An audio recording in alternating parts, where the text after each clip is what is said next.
We made a joke out of my husband at a neighborhood party. Then he stood up, looked me in the eye, and told me it was over, for good. I'm sharing this using a throwaway account because, honestly, the shame is overwhelming. I can't believe I'm even writing this, but I need to let it out. And since I know my husband follows my main account, this is the only way I can speak freely. My name is Lisa. I'm 24. My husband, Jack, is 26. We've been married for 3 years, and we met during college. I always believed we had a strong relationship, not flawless, but steady. Jack was the calm in my chaos. Steady, patient, loyal to a fault. Maybe too loyal. At the time, I didn't realize it. But now, I see it clearly. I slowly broke the heart of the one person who truly loved me. And it all came crashing down, publicly, in one terrible night. Let me explain how we got here. Jack and I couldn't have been more different. In the beginning, that contrast worked. Jack is quiet, introverted, content with peaceful evenings, books, and nature documentaries. Me? I'm loud, energetic, constantly social. I live for laughter, attention, parties, being seen. That's who I am. And Jack never tried to change that. In fact, he supported it. Even when it wasn't his scene, he'd come to parties just to be there for me. I could tell he wasn't comfortable, but he never once complained. That's how it always was. Jack doing whatever it took to make me happy. And over time, I stopped appreciating it. He'd bring me my favorite coffee just because. Cancel plans if I needed comfort. Always there, always giving. And he never asked for anything in return. When I said I wanted to be a stay-at-home wife, even though we had no kids, he agreed. He worked full-time, came home exhausted, yet still handled chores, bills, cooking. I started doing less and less.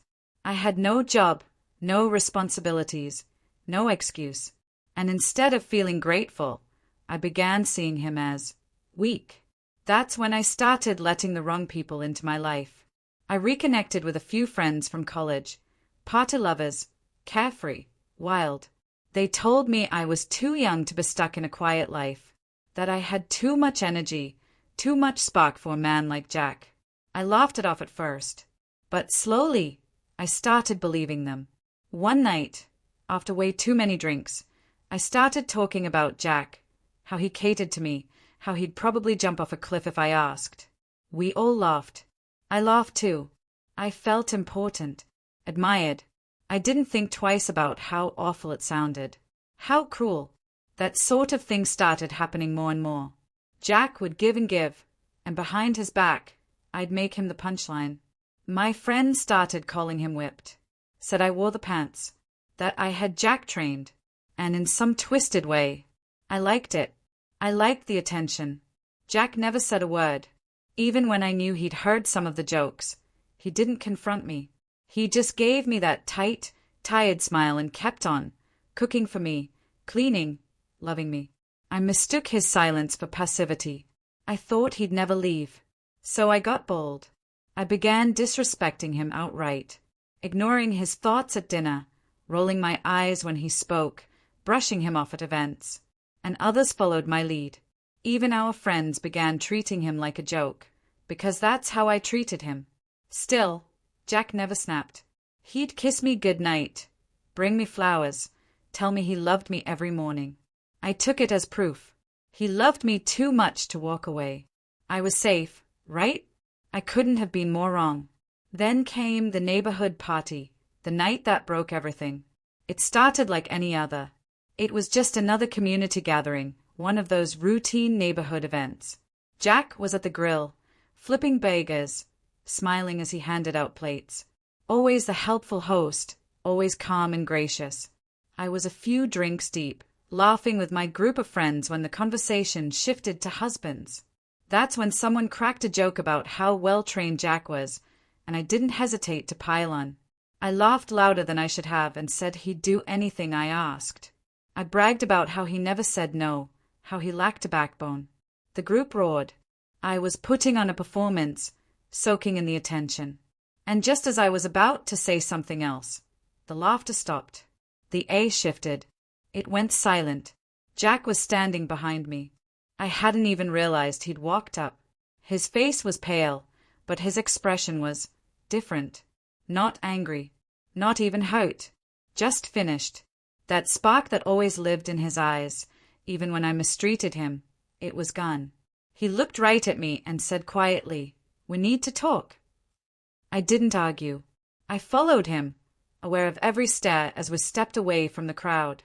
When we were alone, he turned to me, and for the first time since we got married, he didn't look heartbroken. He looked resolute. "I'm done being the person you tear down," he said. "I gave you everything I had, and all you've done is make a fool of me. I'm done. You can pick up your things from the porch." And just like that, he turned and walked away. I stood frozen for a second, convinced he didn't mean it. I chased after him, still thinking it was just a reaction, a bluff. But when I got home, he was already boxing up my belongings. I fell apart. I begged. I sobbed. I apologized again and again, hoping to break through. But Jack didn't raise his voice. He didn't argue. He didn't even flinch.